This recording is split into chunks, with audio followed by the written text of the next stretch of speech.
Dumelang, welcome to my channel, Botswana Thinking Law, where I bring you and the law closer. Today in this video, we're going to be talking about a certain legal defense called volunti non-fit injuria, or voluntary assumption of risk. But before we get started in this video, I'd like to put in a disclaimer. This is not legal advice. This is simply a sharing of general information. If you have a problem of a legal nature, please engage the services of an attorney. Now back to our video. This defense of voluntary assumption of risk is usually brought up where a person is being sued for causing injury to another person.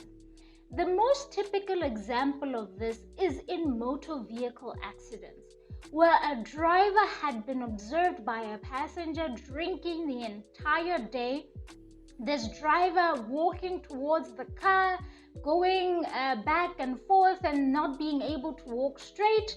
And when they're inside the car with the passenger, the driver can't even keep the car straight. In that instance, if there's a motor vehicle accident and the passenger gets injured, once the passenger sues either the driver or the driver's insurer, citing issues of negligence, then this defense of voluntary assumption of risk can be raised. And a person needs to prove three things in order to be successful with this defense. The first thing that has to be proven is knowledge. The knowledge is that someone has to have known that there's a possibility that they will get injured if they enter into a certain activity. In this instance, the activity would be being a passenger in a car where they know that the driver has been drinking non-stop. They have been walking, and in their walking, you can see that this person is clearly drunk, and in the driving, they're not able to drive in a straight line. The other thing that has to be shown is an appreciation that they might get injured and the extent of that injury. And if we use a different example, where people participate in contact sport, such as football, American football, or even rugby, where people sometimes suffer serious injuries. If a person participates in that type of activity, they are considered to have known that there's a possibility that they might get injured, and they have an appreciation of the extent of the injury that they might suffer.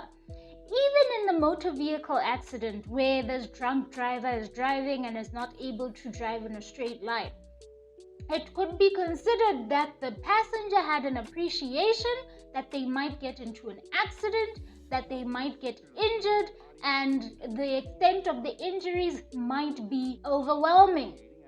The final thing that has to be shown is consent, that this person agreed to the possibility of injury.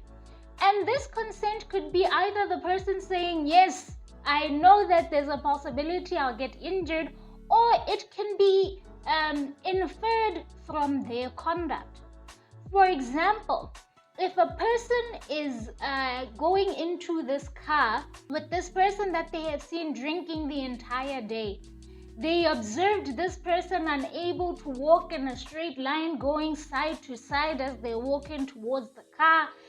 They try to unlock the car door and the key isn't even going in, it's falling. They bend down to get the key and they almost fall over. They manage to get inside the car. They've started the car. The passenger has seen all of this and is still there. The car is not driving in a straight line. At some point in time, from all these observations, it can be said that the passenger knew that there's a possibility they might get into an accident. They knew that in the instance that they get into an accident, they might get injured and that the injury might be severe. And therefore, from not stopping the driver and saying, let me out, or never even getting into the car, it can be implied that they consented to such injury.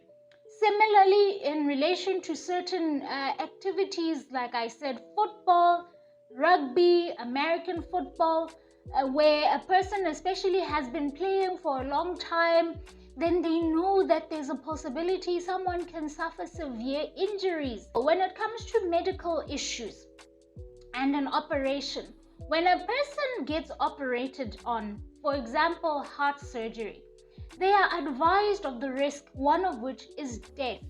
If they pass away, then the estate of this person can be stopped from getting any money from either the doctor or the hospital by raising this issue of voluntary assumption of risk, being that the person who was operated on knew that there's a possibility that this might happen. However, that is in the ordinary course of surgery. If the person undergoes surgery and there are certain foreign things that are left in their stomach, like cotton wool, a pair of scissors, and so on, that is not an injury that is foreseeable as part of the procedure, and therefore they cannot be said to have consented to this injury happening to them.